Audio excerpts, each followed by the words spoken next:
आप सुन रहे हैं जगत गुरु तत्वदर्शी संत रामपाल जी महाराज द्वारा लिखित पुस्तक जीने की राह का पेज नंबर 85। सत्संग में जाने से बड़ी आपत्ति टल जाती है। परमेश्वर कबीर जी कहते हैं, संत शरण में आने से आई टले बला, जय भाग्य में सूली हो कांटे में टल जाए। भावार्थ, समर्थ कबीर परमेश्वर के कृपा पात्र सच्चे गुरु यानी सतगुरु से दीक्षा लेने वाले भक्त भक्तमती की परमात्मा रक्षा करता है। यदि पूर्व जन्म के पाप के कारण साधक को मौत की सजा सूली यंत्र के द्वारा मिलनी भाग्य में लिखी हो, जो अत्यधिक पीड़ादायक होती है, तो परमात्मा उस साधक के उस मृत्यु दंड को समाप्त करके कुछ छोटा मोटा दंड जैसे पैर में कांटा लगना देकर टाल देता है। भयंकर दंड को नाम मात्र के दंड में बदल देता है, जो बहुत बड़ी बला यानी परेशानी थी। एक गांव में संत का आश्रम था, जो गांव से लगभग 2 किलोमीटर दूर बना था। उस गांव के कई परिवार संत जी के शिष्य थे। संत जी वर्ष में केवल 2 बार उस आश्रम में आते थे। उसके साथ कुछ स्थायी शिष्य भी आते थे। वह संत अपनी मंडली के साथ प्रत्येक बार 2 महीने उस आश्रम में रहता, फिर अन्य आश्रमों में जाता था। संत जी अपने कार्यक्रम के अनुसार 2 महीने के लिए आया हुआ था। उस गांव के भक्तों ने भोजन की व्यवस्था अपने अपने घरों से कर रखी थी। एक परिवार एक दिन का भोजन आश्रम वालों को घर बनाकर लाकर खिलाता था। प्रत्येक भक्त की इच्छा रहती थी कि अपने गुरुजी को उत्तम भोजन, खीर व सब्जी रोटी खिलाए। एक परिवार का भोजन का दिन था। उस दिन दूध खराब हो गया। उस माई का नाम कस्तूरी था। उसी के पड़ोस में एक परिवार था, जिसमें केवल 2 माँ बेटा थे। कारण यह था कि उस बहन रामो के पति की मृत्यु उस समय हो गई जब लड़का 2 वर्ष का था। उस बहन ने एक घटना देखी थी कि उसके परिवार में दूसरे दादसरे की संतान में एक बहू विधवा हो गई थी। एक पुत्र 3 वर्ष का था। उसने अपने देवर से शादी कर ली। देवर भी शादीशुदा यानी मैरिड था। देवर से भी उसको एक पुत्र प्राप्त हो गया। देवर देवरानी उससे मजदूर के समान बर्ताव करते थे। रूखा सूखा झूठा टुकड़ा पहले बेटे तथा माता को देते थे, जिस कारण से लड़के ने बड़ा होने पर आत्महत्या करनी पड़ी। वह भी पागल होकर कहीं चली गई। सब देवर जेठ बुरे नहीं होते। इस घटना को याद करके उस रामो बहन ने जेठ देवर से विवाह नहीं किया, लत्ता नहीं ओढ़ा, अपने बेटे कर्मपाल को पाला पोसा, मेहनत मजदूरी की। कुछ जमीन भी थी, उसी में मेहनत करके गाय भैंस को पालती थी। अपने बेटे को अच्छा घी दूध पिलाती खिलाती थी। विचार करती थी कि बेटा शीघ्र जवान हो जाएगा, इसका विवाह करूंगी, यह अपने कार्य को संभाल लेगा, मैं सुख का जीवन जीऊंगी। परंतु सत्संग बिना ज्ञान नहीं, ज्ञान सद्गुरु देता है। भक्ति बिना जीव सुखी नहीं हो सकता, चाहे कितना ही धनी क्यों ना हो। आप सुन रहे हैं जगत गुरु तत्वदर्शी संत रामपाल जी महाराज द्वारा लिखित पुस्तक जीने की राह का पेज नंबर 86। सिर पर पिता का साया नहीं था। बेटा माँ के लाड़ से बिगड़ता ही है। माँ का स्वभाव अपनी संतान को सर्व संभव सुख देना होता है। कहावत है कि रांड यानी विधवा का बेटा तथा रंडवे यानी विधुर की बेटी बिगड़ती यानी आवारा होती ही है। कारण पिता कार्यवश बेटी की गतिविधि पर ध्यान नहीं रख पाता। माँ बेटे की गतिविधि पर ध्यान नहीं दे पाती। बेटी को तो अपने साथ रखती है, जिस कारण से कर्मपाल नशा करने लगा। माता से झगड़ा करके रुपए या बाजरा ज्वार चना ले जाता, उसे बेचकर नशा करता था। माँ सारा दिन रोती रहती थी कि सोचा क्या था, यह कैसी कर्म गति। आगे से आगे सब उल्टा हो रहा है, जिस चिंता के कारण दुबली पतली हो गई थी। भक्तमती कस्तूरी अपनी पड़ोसन रामो यानी राम प्यारी के घर गई। पहले कुशल मंगल की औपचारिकता करते हुए पूछा कि बेटा क्या कर रहा है, कैसे हो माँ बेटा। यह बात सुनकर बहन रामो रोने लगी और बोली कि बहन कैसे भी नहीं है, लड़का बिगड़ गया है, नशा करता है, कहना नहीं मानता है, झगड़ा करता है, गाली गलौज पर उतर आता है, आपको तो पता है परिवार तथा गांव वालों ने मेरे ऊपर कितना दबाव डाला था जेठ का लत्ता ओढ़ने यानी पति के बड़े भाई से पुनः विवाह करने के लिए। मैंने राजवंती की घटना से डरकर जेठ से विवाह नहीं किया, अपने बेटे को सुखी देखने के लिए। आज इसने उससे भी अधिक दुख दे दिया। मन करता है कि कहीं चली जाऊं या आत्महत्या कर लूं। भक्तमती कस्तूरी ने कहा कि बहन, गलत बात नहीं सोचा करते, बड़ा होकर सुधर जाएगा। आप मर गई तो तेरे को पता है चाचे ताऊ सारी जमीन हड़प लेंगे, लड़के को अधिक नशा कराकर मार डालेंगे। ऐसा विचार न कर। एक काम करो, मेरे साथ सत्संग में चला करो। यहाँ अकेली के मन में ऐसे विचार आते रहेंगे। सूख कर कांटा हो गई हो। रामो बोली, ना बहन ना, मेरे को तो नगर के लोग वैसे ही शक की नजर से देखते हैं। कोई व्यक्ति किसी कार्यवश घर आ जाता है तो छतों पर चढ़कर एक आंख से देखते हैं। आपके तो सिर पर धनी पति है। मैं सत्संग में चली गई तो जीना हराम कर देंगे, मुझे मरना ही पड़ेगा। बहन यूं बता, आज सुबह सुबह कैसे आना हुआ? कस्तूरी ने कहा कि बहन, आपको तो पता ही है कि हमारे गुरुजी आश्रम में ठहरे हैं। आज भोजन कराने की बारी मेरी है। बहन खीर बनानी थी, दूध खराब हो गया, कुछ दूध उधारा दे दे, कल लौटा दूंगी। यह बात सुनकर बहन रामो में करंट सा आया और दूध निकालकर बाल्टी खूंटी यानी हैंगर से लटका रखी थी। उठकर सारा का सारा दूध कस्तूरी की बाल्टी में डाल दिया। कस्तूरी ने कहा कि बहन कुछ तो रख ले। रामो बोली, बहन न जाने कौन से जन्म का पुण्य उदय हुआ है, मुझ निर्भाग का दूध पुण्य में लगेगा। बस बहन ले जा, संतों भक्तों को भोजन करा। कस्तूरी बहन आश्चर्यचकित थी कि सारा का सारा दूध तो मैं सत्संगी होते हुए भी नहीं दे सकती थी, किलो 2 किलो तो रखती। बहन रामो को तो सत्संग की प्रेरणा की आवश्यकता है। आप सुन रहे हैं जगत गुरु तत्वदर्शी संत रामपाल जी महाराज द्वारा लिखित पुस्तक जीने की राह का पेज नंबर 87। उस दिन तो कस्तूरी को समय नहीं मिला। अगले दिन के 11-12 बजे रामो के घर गई। गांव में 12 से 2 तक दिन का समय महिलाओं को बातें करने का मिल जाता है। 2 घंटे तक सत्संग की बातें जो गुरुजी से सुनी थी सारी बताई, परंतु लोक लाज के कारण रामो मानने को तैयार नहीं थी। बहन कस्तूरी ने बताया कि हे बहन, आपने मीराबाई का नाम सुना है? रामो बोली कि हाँ, कृष्ण जी की भक्तिन थी। कस्तूरी बोली कि वह मंदिर में जाती थी। ठाकुर परिवार में जन्म था। महिलाओं को घर से बाहर जाने पर प्रतिबंध था, परंतु मीराबाई ने किसी की परवाह नहीं की। फिर उसका विवाह राजा से हो गया। राणा जी धार्मिक विचार के थे। उसने मीरा को मंदिरों में जाने से नहीं रोका, अपितु लोक चर्चा से बचने के लिए मीरा जी के साथ 3-4 महिला नौकरानी भेजने लगा, जिस कारण से सब ठीक चलता रहा। कुछ वर्ष पश्चात मीरा जी के पति की मृत्यु हो गई। देवर राजगद्दी पर बैठ गया। उसने कुल के लोगों के कहने से मीरा को मंदिर में जाने से मना किया, परंतु मीराबाई जी नहीं मानी, जिस कारण से राजा ने मीरा को मारने का षड्यंत्र रचा। विचार किया कि ऐसी युक्ति बनाई जाए कि यह भी मर जाए और बदनामी भी ना हो। राजा ने विचार किया कि इसे कैसे मारे। राजा ने कहा कि सपेरे एक ऐसा सर्प ला दे कि डिब्बे को खोलते ही खोलने वाले को डंक मारे और व्यक्ति मर जाए। ऐसा ही किया गया। राणा जी ने अपने लड़के का जन्मदिन मनाया। उसमें रिश्तेदार तथा अन्य गणमान्य व्यक्ति आमंत्रित किए। राजा ने मीरा जी की बांदी यानी नौकरानी से कहा कि ले, यह बेशकीमती हार है, मेरे बेटे का जन्मदिन है, दूर दूर से रिश्तेदार आए हैं।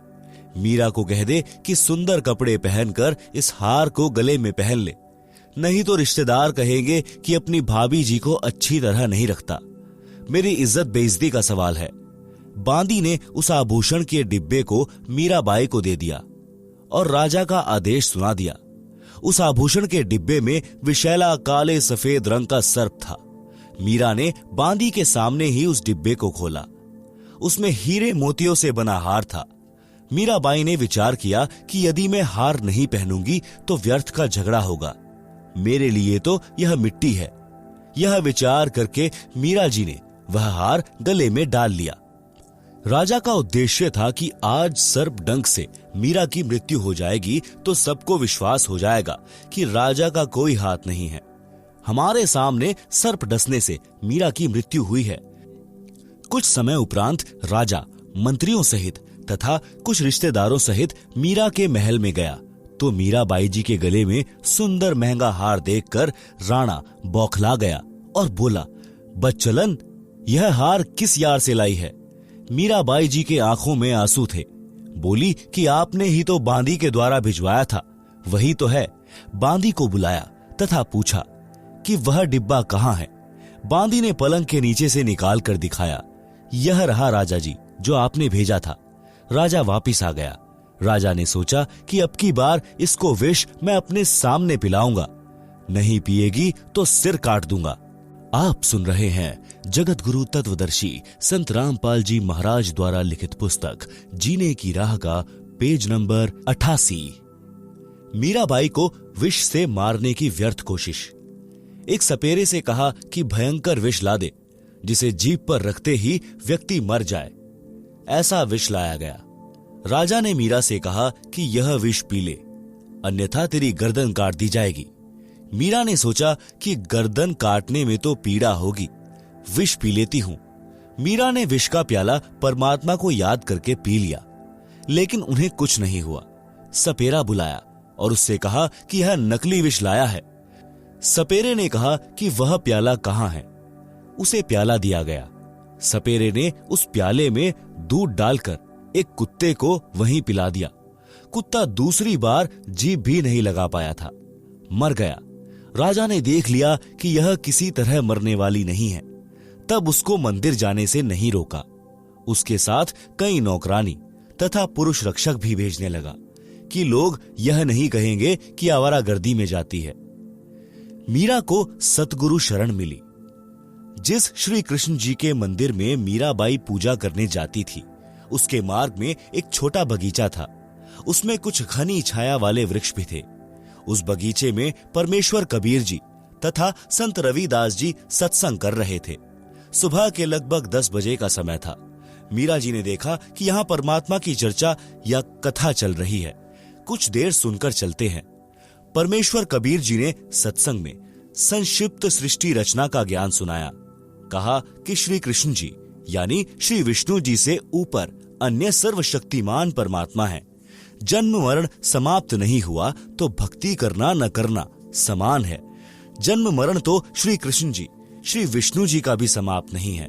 उसके पुजारियों का कैसे होगा? जैसे हिंदू संत जन कहते हैं कि गीता का ज्ञान श्री कृष्ण अर्थात श्री विष्णु जी ने अर्जुन को बताया। गीता ज्ञान दाता गीता अध्याय 2 श्लोक 12, अध्याय 4 श्लोक 5, अध्याय 10 श्लोक 2 में स्पष्ट कर रहा है कि हे अर्जुन, तेरे और मेरे बहुत जन्म हो चुके हैं, तू नहीं जानता, मैं जानता हूं। इससे स्वसिद्ध है कि श्री कृष्ण जी का भी जन्म मरण समाप्त नहीं है, यह अविनाशी नहीं है। इसीलिए गीता अध्याय 18 श्लोक 62 में गीता बोलने वाले ने कहा है कि हे भारत, तू सर्व भाव से उस परमेश्वर की शरण में जा। उस परमेश्वर की कृपा से ही तू सनातन परम धाम को तथा परम शांति को प्राप्त होगा। परमेश्वर कबीर जी के मुख कमल से ये वचन सुनकर परमात्मा जी के लिए भटक रही आत्मा को नई रोशनी मिली। सत्संग के उपरांत मीराबाई जी ने प्रश्न किया कि हे महात्मा जी, आपकी आज्ञा हो तो शंका का समाधान करवाऊं। कबीर जी ने कहा कि प्रश्न करो बहन जी। आप सुन रहे हैं जगत गुरु तत्वदर्शी संत रामपाल जी महाराज द्वारा लिखित पुस्तक जीने की राह का पेज नंबर 89। प्रश्न, हे महात्मा जी, आज तक मैंने किसी से नहीं सुना कि श्री कृष्ण जी से ऊपर भी कोई परमात्मा है। आज आपके मुख से सुनकर मैं दोराहे पर खड़ी हो गई हूँ। मैं मानती हूँ कि संत झूठ नहीं बोलते। परमेश्वर कबीर जी ने कहा कि आपके धार्मिक अज्ञानी गुरुओं का दोष है, जिन्हें स्वयं ज्ञान नहीं कि आपके सदग्रंथ क्या ज्ञान बताते हैं। देवी पुराण के 3 स्कंद में श्री विष्णु जी स्वयं स्वीकारते हैं कि मैं यानी विष्णु, ब्रह्मा तथा शंकर नाशवान है। हमारा आविर्भाव यानी जन्म तथा तिरोभाव यानी मृत्यु होता रहता है। लेख समाप्त। मीराबाई बोली कि हे महाराज जी, भगवान श्री कृष्ण मुझे साक्षात दर्शन देते हैं, मैं उनसे संवाद करती हूँ। कबीर जी ने कहा कि हे मीराबाई जी, आप एक काम करो, भगवान श्री कृष्ण जी से ही पूछ लेना कि आपसे ऊपर भी कोई मालिक है। वे देवता हैं, कभी झूठ नहीं बोलेंगे। मीराबाई को लगा कि वह पागल हो जाएगी यदि श्री कृष्ण जी से भी ऊपर कोई परमात्मा है तो। रात्रि में मीरा जी ने भगवान श्री कृष्ण जी का आह्वान किया। त्रिलोकीनाथ प्रकट हुए। मीरा ने अपनी शंका के समाधान के लिए निवेदन किया कि हे प्रभु, क्या आपसे ऊपर भी कोई परमात्मा है? एक संत ने सत्संग में बताया है। श्री कृष्ण जी ने कहा कि मीरा, परमात्मा तो है, परंतु वह किसी को दर्शन नहीं देता। हमने बहुत समाधि व साधना करके देख ली है।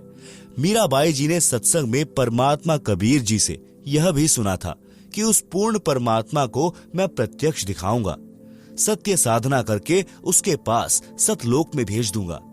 मीराबाई ने श्री कृष्ण जी से फिर प्रश्न किया कि क्या आप जीव का जन्म मरण समाप्त कर सकते हो? श्री कृष्ण जी ने कहा कि यह संभव नहीं। कबीर जी ने कहा था कि मेरे पास ऐसा भक्ति मंत्र है जिससे जन्म मरण सदा के लिए समाप्त हो जाता है। वह परम धाम प्राप्त होता है जिसके विषय में गीता अध्याय 15 श्लोक 4 में कहा है कि तत्व ज्ञान तथा तत्वदर्शी संत की प्राप्ति के पश्चात परमात्मा के उस परम धाम की खोज करनी चाहिए, जहां जाने के पश्चात साधक फिर लौटकर संसार में कभी नहीं आते। उसी एक परमात्मा की भक्ति करो। मीराबाई ने कहा कि हे भगवान श्री कृष्ण जी, संत जी कह रहे थे कि मैं जन्म मरण समाप्त कर देता हूँ, अब मैं क्या करूं? मुझे तो पूर्ण मोक्ष की चाह है। श्री कृष्ण जी बोले कि मीरा, आप उस संत की शरण ग्रहण करो, अपना कल्याण कराओ। मुझे जितना ज्ञान था वह बता दिया। मीरा अगले दिन मंदिर नहीं गई, सीधी संत जी के पास अपनी नौकरानियों के साथ गई तथा दीक्षा लेने की इच्छा व्यक्त की तथा श्री कृष्ण जी से हुई वार्ता भी संत कबीर जी से साझा की। उस समय छुआछूत चरम पर थी। ठाकुर लोग अपने को सर्वोत्तम मानते थे। परमात्मा मान बड़ाई वाले प्राणी को कभी नहीं मिलता। मीराबाई की परीक्षा के लिए कबीर जी ने संत रविदास जी से कहा कि आप मीरा राठौर को प्रथम मंत्र दे दो, यह मेरा आपको आदेश है। संत रविदास जी ने आज्ञा का पालन किया। संत कबीर परमात्मा जी ने मीरा से कहा कि बहन जी, वो बैठे संत जी, उनके पास जाकर दीक्षा ले लें। बहन मीरा जी तुरंत रविदास जी के पास गई और बोली, संत जी, दीक्षा देकर कल्याण करो। संत रविदास जी ने बताया कि बहन जी, मैं चमार जाति से हूँ, आप ठाकुरों की बेटी हो, आपके समाज के लोग आपको बुरा भला कहेंगे, जाति से बाहर कर देंगे। आप विचार कर लें। मीराबाई अधिकारी आत्मा थी, परमात्मा के लिए मर मिटने के लिए सदा तत्पर रहती थी। बोली, संत जी, आप मेरे पिता, मैं आपकी बेटी, मुझे दीक्षा दो, भाड़ में पड़ो समाज। कल को कुतिया बनूंगी तब यह ठाकुर समाज मेरा क्या बचाव करेगा। सत्संग में बड़े गुरुजी यानी कबीर जी ने बताया है कि कुल करनी के कारणे हंसा गया बिगोए, तब कुल क्या कर लेगा जब चार पांव का होए। आप सुन रहे हैं जगत गुरु तत्वदर्शी संत रामपाल जी महाराज द्वारा लिखित पुस्तक जीने की राह का पेज नंबर 90। शब्दार्थ। कबीर परमेश्वर जी सतर्क कर रहे हैं कि हे भक्त यानी स्त्री पुरुष जो कुल परिवार व संसार की शर्म के कारण भक्ति नहीं करते, कहते हैं कि घर परिवार वाले व संसार के व्यक्ति मजाक करेंगे कि नाम दीक्षा लेकर दंडवत प्रणाम करते हो, अन्य देवी देवताओं की पूजा नहीं करते हो, श्राद्ध पिंडदान नहीं करते हो, तुम्हें शर्म आनी चाहिए। उन्होंने अपना मानव जीवन नष्ट कर लिया। भक्ति न करने से जब चार पैर के पशु यानी गधे, कुत्ते, सूअर, बैल आदि बनोगे, तब ये कुल व संसार के व्यक्ति क्या बचाव करेंगे। भक्ति ने बचाव करना था, वह की नहीं, इसलिए भक्ति करो। संत रविदास जी उठकर संत कबीर जी के पास गए और सब बात बताई। परमात्मा बोले कि देर न कर, ले आत्मा को अपने पाले में, उसी समय संत रविदास जी ने बहन मीरा को प्रथम मंत्र केवल 5 नाम दिए। ये 5 नाम शरीर में बने कमलों को खोलने वाले हैं, राधा स्वामी पंथ वाले नहीं हैं, तथा न दामा खेड़ा वाले गद्दी से दिए जाने वाले हैं। उनसे भिन्न मोक्ष में सहयोगी मंत्र हैं। मीराबाई को बताया कि यह इनकी पूजा नहीं है, इनकी साधना है। इनके लोक में रहने के लिए, खाने पीने के लिए जो भक्ति धन चाहिए है वह इन मंत्रों से ही मिलता है। यहाँ का ऋण उतर जाता है, फिर मोक्ष के अधिकारी होते हैं। परमात्मा कबीर जी तथा संत रविदास जी वहां 1 महीना रुके। मीराबाई पहले तो दिन में घर से बाहर जाती थी, फिर रात्रि में भी सत्संग में जाने लगी, क्योंकि सत्संग दिन में कम तथा रात्रि में अधिक होता था। कोई दिन में समय निकाल लेता, कोई रात्रि में। मीरा के देवर राणा जी मीरा को रात्रि में घर से बाहर जाता देखकर जल भुन गए, परंतु मीरा को रोकना तूफान को रोकने के समान था। इसलिए राणा जी ने अपनी मौसी जी यानी मीरा की माता जी को बुलाया और मीरा को समझाने के लिए कहा कि इसने हमारी इज्जत का नाश कर दिया। बेटी माता की बात मान लेती है। मीरा की माता ने मीरा को समझाया। मीरा ने उसका तुरंत उत्तर दिया।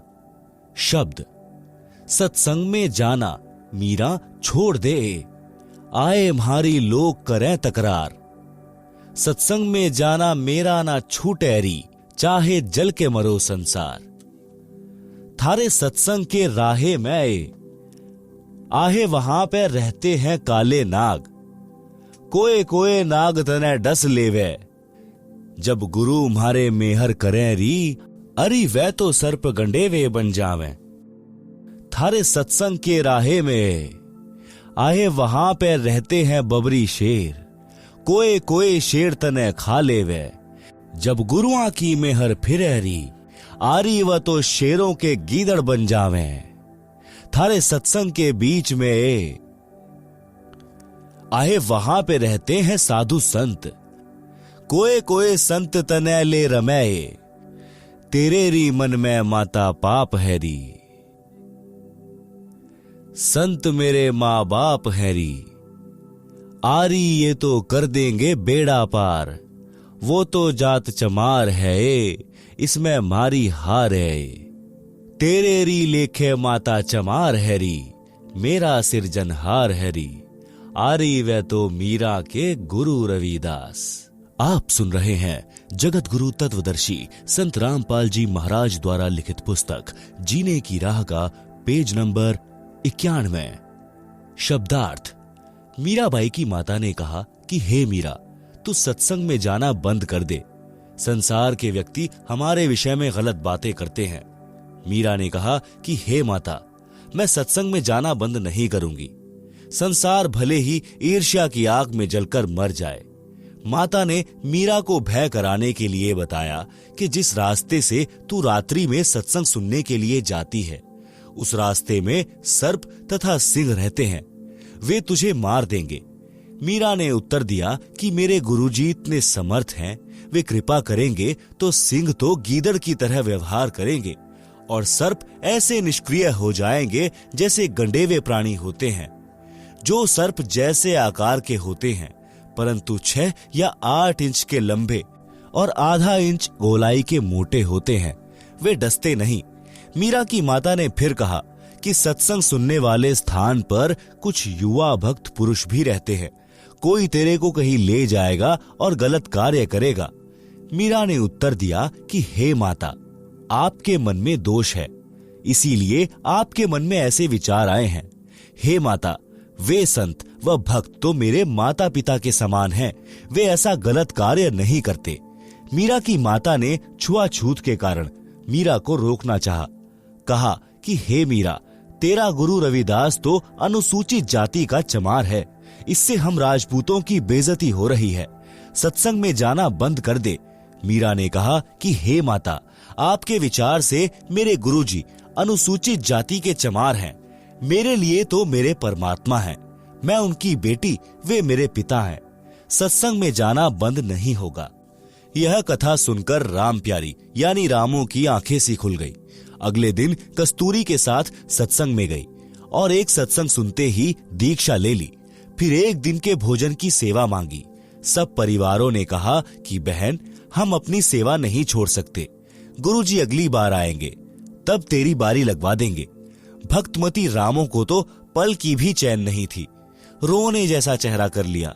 उसी समय कस्तूरी बोली कि बहन, आगे जब मेरी बारी आएगी तो सुबह का भोजन मैं करा दूंगी, रात्रि का आप करा देना।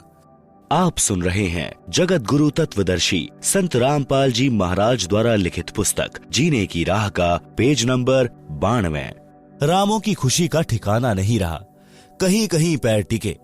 बारी आने पर रात्रि का भोजन तैयार किया। खीर, हलवा, सब्जी, मांडे यानी पतले रोटी फुलके बनाए। परंतु लीला सद्गुरु की, रामों को तेज बुखार हो गया। शरीर अंगार की तरह जलने लगा, एक कदम भी चलने की हिम्मत नहीं रही। उसी समय रामों का लड़का आ गया। बहन रामो ने कहा कि बेटा, आज मेरा एक काम कर दे, तेरा जिंदगी भर एहसान नहीं भूलूंगी। बेटा, मैंने गुरु बनाया है, आज रात्रि का भंडारा तेरी ताई भक्तमती कस्तूरी की बारी से मांग कर लिया है। बेटा देख, मेरे को तेज बुखार हो गया है, बदन आग की तरह जल रहा है, चलने की हिम्मत नहीं है। लड़का बोला कि मुझे समय नहीं है, मैं ना देकर आऊं भोजन आश्रम में। माताजी, आप उस आश्रम में ना जाया करो, मुझे आपके बारे में बहुत कुछ सुनना पड़ता है। यह सुनकर भक्तमती रामो फूट फूट कर रोने लगी। लड़के को दया आई, परंतु झुंझलाकर बोला, कहाँ है भोजन, दे आता हूं। रामो बहन तुरंत उठी और सब भोजन दे दिया। लड़का उस भोजन को एक तसले में रखकर आश्रम में ले गया। रामो गुरुजी से बार बार निवेदन करती थी कि गुरुजी, लड़का नशा करता है, घर की ठौर बिटोड़ा कर रखा है, बात नहीं मानता, उसको भी शरण में ले लो महाराज। अगले दिन लड़के को आश्रम में देखकर अन्य भक्त तथा भक्तमती कहने लगे कि गुरुजी ने सुन ली रामो दुखिया की, बेटा स्वयं भोजन लेकर आ गया। गुरुजी को पता चला तो हर्ष हुआ कि बेटी रामो बस की, सुन ली भगवान ने। लड़का बोला, महाराज जी, मेरी माता जी को ज्वर हो गया है, मैं भेजा हूं, भोजन करो। संत जी भोजन के लिए बैठ गए और सोचा, लड़का पहली बार आया है, कुछ ज्ञान सुना दूं। संत जी ने कहना शुरू किया कि बेटा, माता पिता की सेवा करनी चाहिए, उनकी आज्ञा का पालन करना चाहिए, मोक्ष के लिए गुरु बनाकर सत्य भक्ति करनी चाहिए। नशे ने तो बड़े बड़े घर उजाड़ दिए। लड़का तो जला भुना बैठा था, उसे तो पल पल की देरी महसूस हो रही थी, क्योंकि उस रात्रि में उसने अपने साथी चोरों के साथ राजा के घर में चोरी करने जाना था। रात्रि के 12 बजे से बाहर मंदिर में इकट्ठा होकर चोरी करने जाना था। उनकी कल्पना थी कि रानियों के महंगे महंगे हार होते हैं, वे चुरा कर लाएंगे, माला माल हो जाएंगे। इसलिए लड़का संत जी से बोला कि बाबा जी, जल्दी भोजन खा लें, मुझे शिक्षा की आवश्यकता नहीं है। संत जी को अच्छा सा नहीं लगा। मन में विचार किया कि रामो वास्तव में दुखी है इस शैतान से। खाना खाते ही बिना बर्तन धोए बर्तन उठाकर चल पड़ा नगर की ओर। आधे रास्ते से अधिक तय करने के पश्चात उसके पैर में मोटी शूल यानी कीकर का कांटा लग गई। पैर में बहुत पीड़ा हुई, चलने में भी कठिनाई हुई। जैसे तैसे घर आया। आंगन में बर्तन पटक कर लगा अपनी माता को उल्हाने देने। आज ही तेरे गुरुजी के दर्शन किए, आज ही मेरे भाग फूट गए, मेरे पैर में कांटा लग गया, मैं चलने लायक भी नहीं रहा। आज के पश्चात आश्रम की ओर मुख करके भी न सोऊं। रामो का बुखार हल्का हो चुका था। शीघ्र उठी और कांटा लगे पैर को धोया। उसके ऊपर तेल की गाद यानी तेल के नीचे जमा मैल को कपड़े से बांध दिया और सुबह कांटा निकलवाने की योजना बनाई। लड़का अपनी माता से बहुत लड़ा, ओछी मंदी बातें भी कही, क्योंकि लड़के कर्मपाल को तो चोरी में शामिल न होने के कारण बहुत बड़ी हानि हुई लग रही थी। जैसे तैसे सुबह हुई, लड़के का कांटा निकलवा दिया। आप सुन रहे हैं जगत गुरु तत्वदर्शी संत रामपाल जी महाराज द्वारा लिखित पुस्तक जीने की राह का पेज नंबर 93। माता यानी रामो घर के कार्य में लग गई। कुछ देर में एक बैंड बाजा बजता हुआ आया। नगर निवासियों को पता होता था कि इस प्रकार का साज उस समय शहर में बजाया जाता है जब किसी को मौत की सजा दी जाती है। इसलिए प्रत्येक व्यक्ति अपने अपने घरों के बाहर खड़े हो जाते थे और जाना करते थे कि किसको किस कारण सूली तोड़ा जा रहा है। राजा के सिपाही उन चारों व्यक्तियों से कहलवा रहे थे कि अपना दोष बताओ। वे कह रहे थे कि हम राजा के घर चोरी करने गए थे, हमने घोर अपराध किया है, आज शाम को हमें सूली पर चढ़ाया जाएगा। कोई सुनता हो तो कभी ऐसी गलती ना करना। कर्मपाल को अपने साथी चोरों को पहचानते देर नहीं लगी और माजरा भी समझ गया। रामो बोली कि ठीक हुआ, और करना चोरी, तुम्हें यही सजा चाहिए थी, करके खाया नहीं जाता। रामो अपने घर में चली गई। कर्मपाल द्वार पर भयभीत स्थिति में डरा डरा सा खड़ा रहा। फिर घर में जाकर जोर जोर से रोने लगा। रामो ने देखा कि कर्मपाल क्यों रो रहा है। पूछा कि बेटा क्या हो गया? कांटा भी निकल गया, अब क्या दर्द हो रहा है? कर्मपाल उठा और अपनी माता के सीने से लिपट गया। बोला, माँ, भला हो आपके गुरुजी का, जिसने तेरे बेटे की सूली की सजा कांटे में टाल दी। माँ, आज तेरा बेटा सूली चढ़ना था, माँ आप कैसे जीवित रहती? रामो बोली कि मेरा बेटा क्या चोर है? क्यों टूटता सूली? चोरों को सजा मिलती है। कर्मपाल बोला, हाँ माँ, तेरा बेटा चोर था। आज के बाद कसम है माँ तेरी, कभी नशा नहीं करूंगा, आपके साथ सत्संग में चला करूंगा, आपके साथ घर के काम में हाथ बटाऊंगा। मैं अपनी जिंदगी में अपनी माँ को कभी दुखी नहीं करूंगा।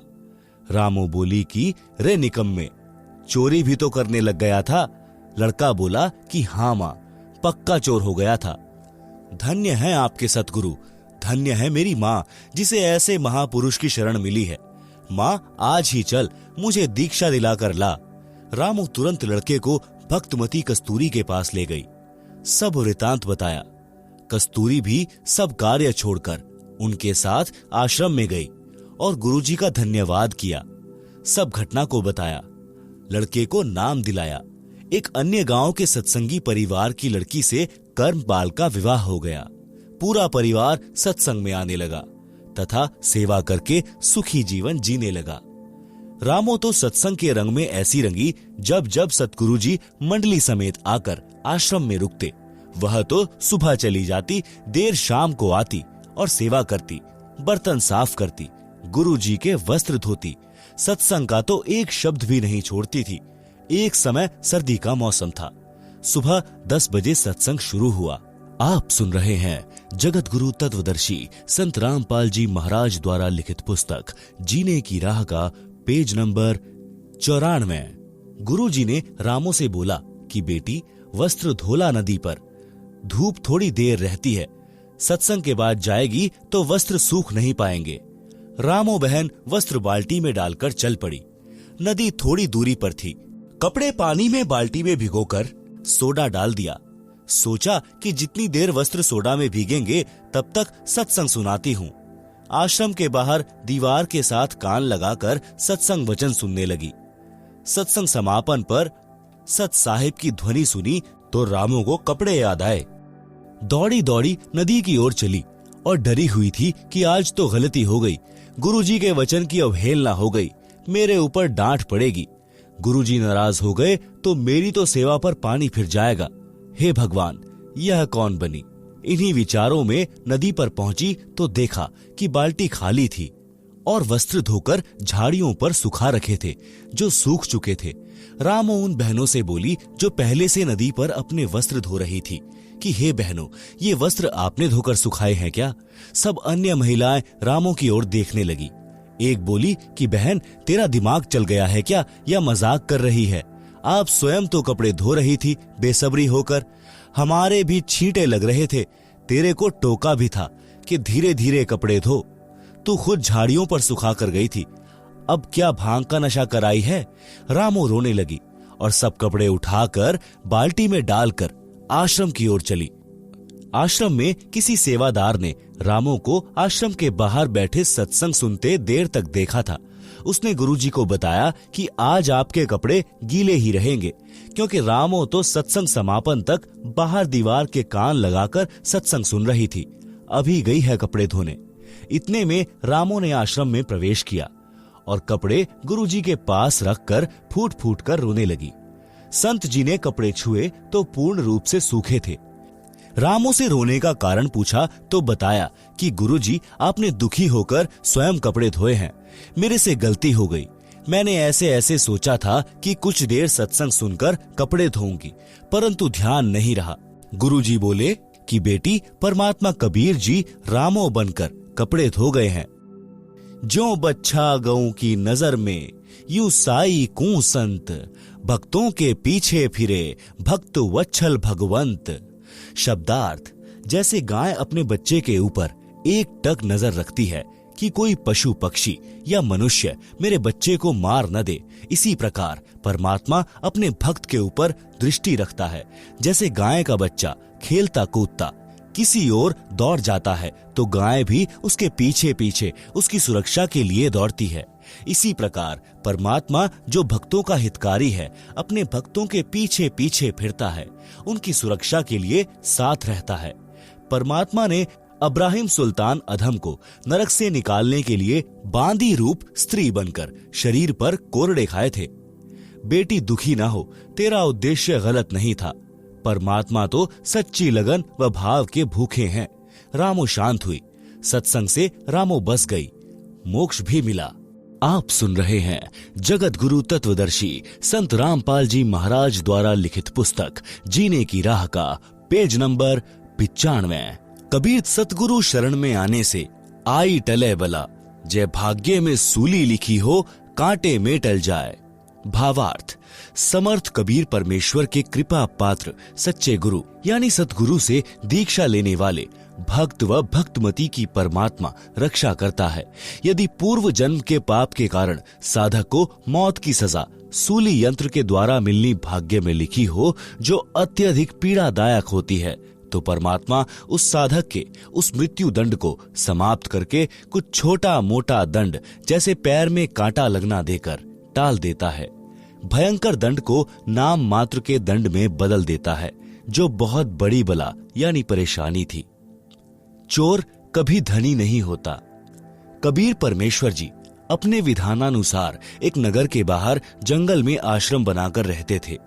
कुछ दिन आश्रम में रहते थे, सत्संग करते थे, फिर भ्रमण के लिए निकल जाते थे।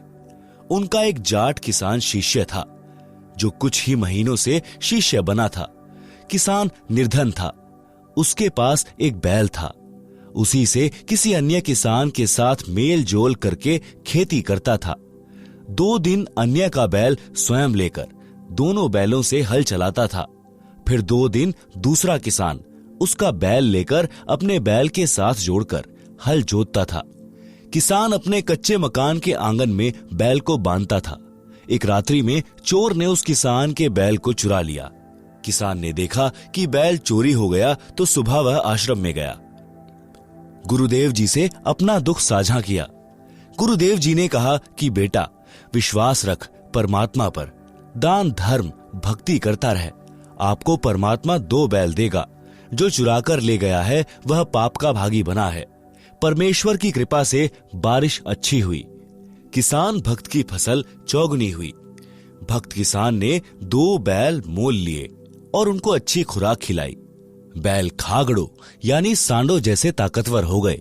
गांव में उसके बैलों की चर्चा होती थी।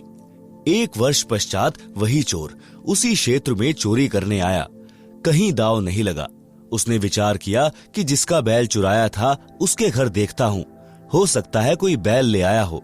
देखा तो 2 बैल खागड़ों जैसे बंधे थे। चोर ने दोनों चुरा लिए। किसान जागा तो बैल चोरी हो चुके थे। गुरुजी से बताया तो गुरुजी ने कहा कि बेटा, तेरे घर 4 बैल देगा भगवान। चोर कभी सेठ नहीं हो सकता। पाप पाप इकट्ठे करता है। रजा परमात्मा की, आशीर्वाद गुरुदेव का। बारिश ने किसानों की मौज कर दी। भक्त किसान के पास जमीन पर्याप्त थी, परंतु बारिश के अभाव से खेती थोड़े क्षेत्र में करता था।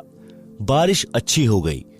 2 बैल मोल लिए, 2 कर्जे पर लिए, खेती अधिक जमीन में की, 1 नौकर हाली रखा। 1 वर्ष में सब कर्ज भी उतर गया। बैल 4 हो गए, खागड़ों जैसे मोटे मोटे तगड़े तगड़े। मकान भी पक्का बना लिया। चोर 2 वर्ष के पश्चात उधर गया। और पहले उसी किसान की स्थिति देखने गया। चोर ने देखा कि 4 बैल सांडों जैसे बैठे थे और चोर के पास 2 दिन का आटा शेष था। अधिक निर्धन हो गया था। आप सुन रहे हैं जगत गुरु तत्वदर्शी संत रामपाल जी महाराज द्वारा लिखित पुस्तक जीने की राह का पेज नंबर 96। चोर ने किसान को रात्रि में नींद से उठाया तो किसान बोला, कौन हो आप? चोर ने कहा कि मैं चोर हूं जिसने तेरे 3 बैल चुराए थे। किसान बोला, भाई मेरी नींद खराब ना कर, तू अपना काम कर, परमात्मा अपना कर रहा है, मुझे सोने दे। चोर ने पैर पकड़ लिए और बोला, हे देवता, मेरे से अब चोरी नहीं हो रही। एक बात बता, आपका चोर आपके सामने खड़ा है, आप पकड़ भी नहीं रहे हो। हे भाई, तेरा 1 बैल मैंने चुराया। तेरे घर अगले वर्ष 2 बैल खांगड़ों जैसे बंधे थे, वे दोनों भी मैं चुरा ले गया। आज 2 वर्ष पश्चात आपके आंगन में 4 बैल खांगड़ों जैसे बंधे हैं। मेरा सर्वनाश हो चुका है, बालक भी भूखे रहते हैं। मुझे मार चाहे छोड़, मुझे तेरे विकास का राज बता। मैं भी जाट किसान हूं, जमीन भी है, निर्धनता बेअंत है। भक्त किसान ने उसको कहा कि आप स्नान करो, खाना खाओ। चोर ने वैसा ही किया। फिर भक्त उस चोर को आश्रम में लेकर गया। गुरुदेव से सब घटना बताई। गुरुदेव ने चोर को समझाया। 7-8 दिन भक्त किसान ने अपने घर पर रखा और प्रतिदिन गुरु जी से मिलाकर सत्संग सुनाया। चोर ने दीक्षा ली। गुरु जी ने कहा कि भक्त बेटा, नए भक्त को 1 बैल दे दे उधारा, खेती करेगा तेरे पैसे लौटा देगा। भक्त ने कहा, गुरु जी ठीक है। भक्त किसान ने नए भक्त को 1 बैल दे दिया। नया भक्त प्रति महीना सत्संग में आता था। पूरे परिवार को नाम यानी दीक्षा दिला दिया। 2 वर्ष में वित्तीय स्थिति अच्छी हो गई। 1 बैल तथा 3 पहले वाले यानी चोरी वाले बैलों के रुपए लेकर चोर भक्त उस किसान भक्त के घर आया। उसके बच्चे भी साथ थे। किसान भक्त से उस चोर भक्त ने सब पैसे देकर कहा कि मुझे क्षमा करना, आपका उपकार मेरी 7 पीढ़ी भी नहीं उतार पाएगी। पुराना भक्त बोला कि हे भाई, यह सब गुरुदेव जी की कृपा है, उनका वचन फला है। आप यह सब रुपए गुरु जी को दान रूप में दो। मेरे को तो उन्होंने पहले ही कई गुना बैलों की पूंजी दे दी थी, मेरे काम की नहीं। दोनों भक्त गुरु जी के पास गए और सर्वदान राशि चरणों में रख दी। गुरु जी ने भोजन भंडारा यानी लंगर में लगा दी। सत्संग किया। इस प्रकार चोरी का धन मोरी में जाता है, भक्त सदा फलता फूलता है। संस्कार छूत के रोग की तरह फैलते हैं। अच्छे तथा बुरे संस्कार संक्रमण रोग की तरह फैलते हैं। जैसे भक्त के हाथ से बोए गए बीज में भी भक्ति संस्कार प्रवेश होते हैं। जो उस अन्न को खाता है उसमें भी भक्ति की प्रेरणा होती है। यदि कोई नशा करने वाला तथा किसी प्रकार के अन्य विचारों को मन में मंथन करता हुआ हाली बीज बोता है तो उस बीज में भी उसके विचार प्रवेश होते हैं जो उस अन्न को खाने वाले को प्रभावित करते हैं। उदाहरण, एक बहन ने गुरु दीक्षा ले रखी थी। उसके घर पर गुरुजी आए तथा साथ में एक शिष्य भी था। उस बहन की बहन भी किसी कार्यवश उसी दिन आ गई। आप सुन रहे हैं जगत गुरु तत्वदर्शी संत रामपाल जी महाराज द्वारा लिखित पुस्तक जीने की राह का पेज नंबर 97। उसका दामाद मृत्यु को प्राप्त हो गया था। लड़की के छोटे छोटे बच्चे थे। वह बहुत चिंतित थी। रह रहकर विचार उठ रहे थे कि बेटी का निर्वाह कैसे होगा। बेटी तो उजड़ गई। देवर जेठ किसी के नहीं होते। बच्चों को कौन पालेगा? हे भगवान, यह क्या बनी? कौन से जन्म का पाप आड़े आ गया? उपदेशी बहन भोजन बनाने लगी तो उसकी बहन उसकी सहायता करने लगी। अधिक भोजन उस बहन ने बनाया जिसका दामाद मर गया था। संत भक्त खाना खाकर सो गए। सुबह भक्त ने गुरुदेव जी से कहा कि हे गुरुदेव, आज रात्रि में निद्रा के दौरान मन बहुत दुखी रहा, जैसे मेरा दामाद मर गया। बेटी के छोटे छोटे बच्चे हैं, उनकी बेहद चिंता सताती रही। इनका क्या होगा? कैसे निर्वाह होगा? गुरुजी ने अपनी शिष्या से पूछा कि बेटी, रात्रि का भोजन किसने बनाया था? उसने उत्तर दिया कि मेरी छोटी बहन आई है, उसने बनाया था। संत ने पूछा कि उसको कोई कष्ट है क्या? शिष्या ने उत्तर दिया कि गुरुदेव, कष्ट तो बहुत ज्यादा है। लड़की के छोटे छोटे बच्चे हैं, दामाद की मृत्यु हो गई है। सारा सारा दिन मेरी बहन इसी चिंता में रहती है। दिन में कई कई बार यह कहती रहती है कि बेटी का क्या होगा, कैसे बच्चों का पालन करेगी। गुरुजी ने शिष्य को बताया कि उस बेटी के विचार भोजन में प्रविष्ट हुए और खाने वाले को प्रभावित किया। मेरे को भी यही परेशानी सारी रात रही थी। इसी प्रकार यदि भक्ति, नाम स्मरण या आरती या संतों की वाणी का मनन करते करते भोजन बनाया जाए तो खाने वाले में वे सुसंस्कार, अच्छी प्रेरणा करते हैं। भक्ति की रुचि बढ़ती है। कोई हाली गाने रागनी गाता हुआ बीज बोता है या खाना बनाने वाली गाने या रागनी गाते हुए भोजन बनाती है तो उस अन्न में वे संस्कार प्रवेश हो जाते हैं। उसे खाने वाले का स्वभाव भी उसी प्रकार बकवाद करने को प्रेरित होता है, जिसका परिणाम वर्तमान 1997 के आसपास में दिखाई दे रहा है। अच्छाई में कम, बुराई में अधिक संख्या में मानव लगा है। यदि संतों की वाणी, पाठ, आरती, स्मरण करने वालों की संख्या अधिक हो जाएगी तो वातावरण भक्तिमय हो जाएगा। प्रत्येक व्यक्ति के मन में भक्त जैसे भाव उपजेंगे। उस वातावरण को बनाने के लिए घर घर में आरती, रामायणी तथा नित्य नियम चलना चाहिए। गुरु से दीक्षा लेकर नाम का स्मरण करना चाहिए, जिससे वातावरण में भक्ति के विचारों के तत्व अधिक भर जाएंगे तथा बुरे संस्कारों वाले विचार ऊपर उठ जाएंगे। भक्ति संस्कार ऑक्सीजन जानो तथा बुरे विचार कार्बन डाइऑक्साइड समझें। ऑक्सीजन रूपी भक्ति संस्कार के सिलेंडर खोलने पड़ेंगे, यानी सदग्रंथ साहिब के पाठ पर पाठ करने पड़ेंगे तथा तीनों समय की संध्या यानी नित्य कर्म करने होंगे, स्मरण करना होगा। भक्ति करने वालों की संख्या बढ़ेगी तो भक्ति के विचार भी पृथ्वी पर अधिक फैलेंगे, जिनसे प्रत्येक के मन में शांति का आभास होगा। सत्संग करने किसी के घर जाते थे तो पहले दिन तो हमारा भी मन अशांत सा हो जाता था। फिर प्रत्येक भक्त अपनी अपनी रामायणी, सुबह के नित्य नियम, शाम की आरती तथा स्मरण करते, फिर सत्संग सुनाता। तब उस घर से बुरे विचार यानी कुसंस्कार निकल जाते। सुसंस्कारों की अधिकता होने से मन शांत होता। जब हम सत्संग या पाठ करके अगले गांव जाने लगते थे तो पूरा परिवार रोने लग जाता था। उनको इतनी शांति संत व भक्तों के संग में मिलती थी। उन संस्कारों का प्रभाव महीनों रहता है। यदि नाम लेकर प्रतिदिन की तीनों संध्या व स्मरण परिवार के लोग करने लग जाएं तो वह शांति सदा बनी रहती है। जो बीड़ी हुक्का में तमाकू यानी तंबाकू पीता है और वह बीज बोता है तो उस अन्न में भी तमाकू की वासना यानी सूक्ष्म तत्व प्रवेश कर जाते हैं। उस अन्न को खाने वाले में भी तमाकू सेवन करने की प्रेरणा बन जाती है, जिस कारण से नशा तेजी से युवाओं में बढ़ रहा है। जब तक बच्चे हैं तब तक तो पिता, चाचा, ताऊ, दादाजी के डर से तंबाकू सेवन नहीं करते, परंतु युवा होते ही वे संस्कार प्रबल हो जाते हैं और नशे की आदत शीघ्र पड़ जाती है। मेरा उद्देश्य है कि मानव समाज से नशा तथा अन्य सर्व बुराई जड़ से समाप्त करके धरती पर स्वर्ग बनाऊं। परमात्मा कबीर जी का कहा वचन साकार हुआ देखना चाहता हूं। उन्हीं की प्रेरणा व शक्ति से यह अनमोल कार्य सफल हो सकता है। यह दास तथा मेरे अनुयायी सच्ची नीयत से इस मिशन की सफलता के लिए प्रयत्नशील हैं।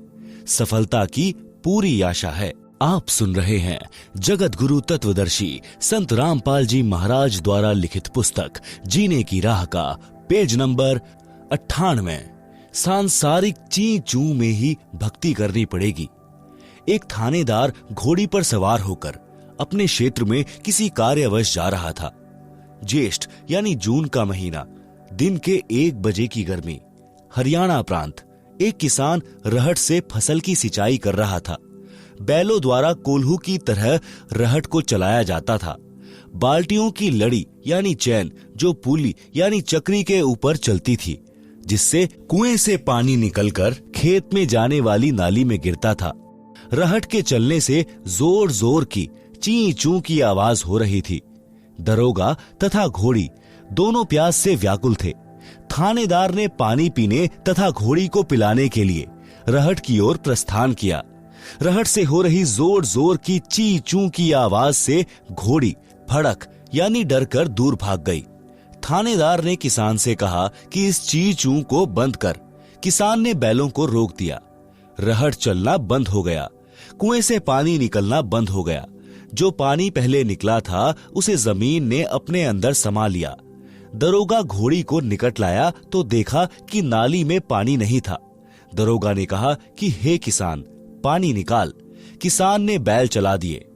रहट से ची चू की आवाज और पानी दोनों चलने लगे। घोड़ी फिर फड़क गई और 1 एकड़ यानी 200 फुट की दूर पर जाकर रुकी। दरोगा ऊपर बैठा था। दरोगा ने फिर कहा कि किसान, शोर बंद कर। किसान ने बैल रोक दिए। पानी नाली से जमीन में जाते ही समाप्त था। घोड़ी को निकट लाया। पानी नहीं मिला तो फिर पानी निकालने का आदेश दिया। रहट चलते ही घोड़ी दौड़ गई। किसान ने कहा कि दरोगा जी, इस रहट की ची चू में ही पानी पीना पड़ेगा, नहीं तो दोनों मरोगे। दरोगा घोड़ी से उतरा। लगाम पकड़कर धीरे धीरे घोड़ी को निकट लाया। चलते रहट में ही दोनों ने पानी पिया और जीवन रक्षा की। इसलिए सांसारिक कार्यों को करते करते ही भक्ति, दान, धर्म स्मरण करना पड़ेगा। अवश्य कीजिए। आप सुन रहे हैं जगत गुरु तत्वदर्शी संत रामपाल जी महाराज द्वारा लिखित पुस्तक जीने की राह का पेज नंबर 99। अब भक्ति से क्या होगा? आयु तो थोड़ी सी शेष है। जिला जींद में गांव मनोरपुर में भक्त राम कुमार जी के घर 3 दिन का पाठ तथा सत्संग हो रहा था। गांव में पुरुष सत्संग को पाखंड मानते हैं, क्योंकि पुराने जमाने में सत्संग का आयोजन वृद्ध स्त्रियां करती थी। रात्रि में सत्संग करती थी। दिन में पुत्र वधू को, भाई भतीजों को गालियों से कोसती यानी बद्दुआ देती थी। कोई कोई तो दूसरे के बिटोड़े से गोसे यानी उपले तक चुरा लेती थी। कभी पकड़ी जाती थी तो बदनामी होती थी। इसी तरह की घटनाओं से सत्संग नाम से लोगों को एलर्जी थी। भक्त राम कुमार जी के पूरे परिवार ने दीक्षा ले रखी थी। उनको पता था कि यह सत्संग भिन्न है। जब राम कुमार जी के पिताजी को पता चला कि हमारे घर में बड़ा बेटा सत्संग करा रहा है, तो बहुत बेइज्जती मानी और सोचा कि गांव क्या कहेगा। इसलिए वह वृद्ध 3 दिन तक अपने बड़े बेटे के घर पर नहीं आया। छोटे बेटे के घर चौबारे में रहा। दिन में खेतों में चला जाए, रात्रि में चौबारे में हुक्का पीवे और दुख मनावे कि ये कैसे दिन देख रहा हूं। रात्रि में दास यानी लेखक ने सत्संग किया। लाउड स्पीकर लगा रखा था।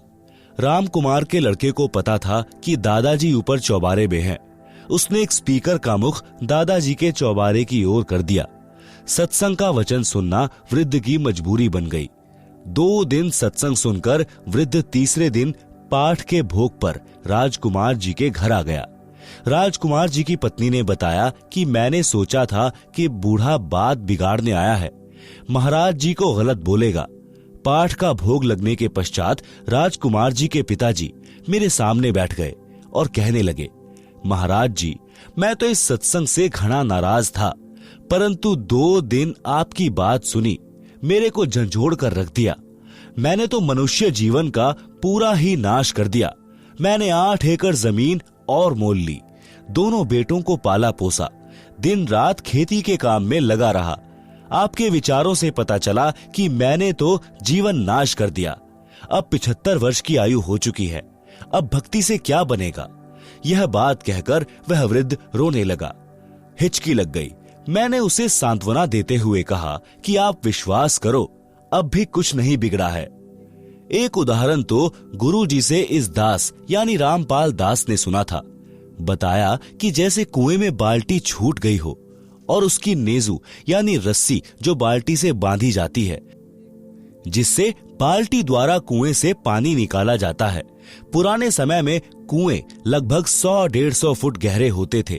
भी कुएं में जा रही हो, यदि दौड़कर नेजू को पकड़ने की कोशिश करने से नेजू की पूंछ यानी अंतिम सिरा भी हाथ में आ जाए तो कुछ भी नहीं गया, बाल्टी भी मिल गई और पानी भी प्राप्त हो गया। यदि यह विचार करें कि बाल्टी तो गई, जाने दे तो मूर्खता है। इसी प्रकार आपकी आयु रूपी नेजू की पुछड़ी यानी एंड बची है। अब दीक्षा लेकर सर्वनशा त्याग कर मर्यादा में रहकर साधना करो, मोक्ष हो जाएगा। उसी समय उस भक्त आत्मा ने दीक्षा ली और पूरी लगन के साथ भक्ति की। वह 85 वर्ष की आयु में शरीर त्याग कर गया, जीवन सफल किया। वह हुक्का पीता था, उसी दिन त्याग दिया और आजीवन हाथ भी नहीं लगाया। रामकुमार के छोटे भाई के परिवार ने भी नाम लिया। वृद्ध भक्त उनको स्वयं लेकर सत्संग आता था, भक्ति करने को कहता था। गांव मनोहरपुर के लोग आश्चर्यचकित थे कि इतना हुक्का पीने वाले ने कैसे हुक्का छोड़ दिया। हुक्का पीने वालों के पास भी नहीं बैठता। एक है चोट सिधारिया जिन मिलंदा चाहा। आप सुन रहे हैं जगत गुरु तत्वदर्शी संत रामपाल जी महाराज द्वारा लिखित पुस्तक जीने की राह का पेज नंबर 100। हरियाणवी कहावत है कि घाम का और ज्ञान का चमका सा लग गया करे। शब्दार्थ भावार्थ है कि भादुआ के महीने में धूप यानी घाम का जोर अधिक होता है। खेत में काम करने वालों को घाम मार जाता है। घाम मारना यानी धूप से शरीर में हानि होना, जिस कारण से शरीर में गर्मी बढ़ जाती है, ज्वर हो जाता है। इसको कहते हैं घाम मार गया। वह व्यक्ति वैद्य को कहता था कि मुझे तो पता भी नहीं चला कब घाम मार गया। वैद्य कहता था कि घाम का तो चकमा सा लगता है, यानी अचानक प्रभाव पड़ जाता है। इसी प्रकार जिनको ज्ञान का प्रभाव होना हो तो 1-2 बिंदु पर ही ज्ञान हो जाता है, भक्ति पर लग जाता है। चौधरी जीता जाट को ज्ञान हुआ। गांव खेखड़ा, जिला बागपत, उत्तर प्रदेश में लगभग 275 वर्ष पूर्व एक जीता राम जाट था। 900 बीघा जमीन थी। गांव का नंबरदार था, सबसे धनी तथा पंचायती आदमी था। सत्य का पक्ष लेता था, झूठ को महत्व नहीं देता था। उसी गांव खेखड़ा में एक संत घीसादास जी उस समय में सत्संग किया करते थे। वे चमार जाति से थे। उस समय छुआछूत चरम पर थी। संत घीसादास जी को परमेश्वर कबीर जी लगभग 7-8 वर्ष की आयु में जंगल में मिले थे। उनको यथार्थ ज्ञान तथा दीक्षा देकर अंतर्ध्यान हो गए थे। बड़े होकर संत श्री घीसादास जी सत्संग करने लगे। आसपास के व्यक्ति सत्संग सुनकर दीक्षा लेकर संकट मुक्त होने लगे। दिन में अपने निर्वाह के लिए कार्य करते तथा रात्रि में सत्संग सुनते थे। महीने में 2 दिन सत्संग करते थे। रात्रि के सत्संग में स्त्रियां पुरुष दोनों जाते थे। गांव में चर्चा चलने लगी कि रात्रि में स्त्रियों का जाना उचित नहीं है, कुछ भी अप्रिय घटना हो सकती है, इसलिए सत्संग को बंद करा दिया जाए। गांव खेखड़ा की पंचायत हुई। पंचायत में सत्संग बंद कराने का निर्णय लिया गया और यह संदेश स्वयं पंचायत का प्रमुख चौधरी जीताराम जी को कहा गया। चौधरी जीताराम जी संत घीसाराम जी के घर गए। उस दिन सत्संग चल रहा था। आप सुन रहे हैं जगत गुरु तत्वदर्शी संत रामपाल जी महाराज द्वारा लिखित पुस्तक जीने की राह का पेज नंबर 101। गांव की पंचायत के फैसले की चर्चा पूरे गांव में हो चुकी थी। जब चौधरी जीताराम जी पहुंचे तो सत्संग श्रोताओं को लगा कि चौधरी साहब जाट दिमाग के हैं, संत जी से झगड़ा करेंगे। जीताराम जी घर से लाठी लेकर चले थे, जो रास्ते में एक वृक्ष के साथ खड़ी करके आगे चले। विचार आया कि भक्त कोई झगड़ा थोड़े ही करते हैं, अच्छी सभा में लाठी लेकर जाना पंचायती को शोभा नहीं देता। सत्संग चल रहा था। चौधरी साहब ने विचार किया कि कुछ इसकी बात सुनता हूं, फिर कह सुन लूंगा। सत्संग में वही ज्ञान बताया गया जो आप जी हरलाल जी के प्रकरण में पढ़ाए हैं। चौधरी साहब तो भावुक हो गए। आंखों से आंसुओं की धारा बह चली। उठकर संत घीसा जी के चरणों में सिर रख दिया और कहा कि हे गुरुदेव, मुझ अपराधी को मार चाहे छोड़, गलती बहुत बड़ी कर दी है। मैं तुच्छ जीव सत्संग बंद करने का आदेश लेकर आया हूं। क्षमा करो प्रभु, आप दिल खोलकर सत्संग करो, कोई नहीं रोकेगा। संत घीसा जी ने कहा कि चौधरी साहब, जो काम करने आए थे वह कीजिए। जीता जाट फिर रोने लगा और बोला, क्षमा करो, मुझे दीक्षा दो। चौधरी जीताराम जाट जी भक्त बन गए।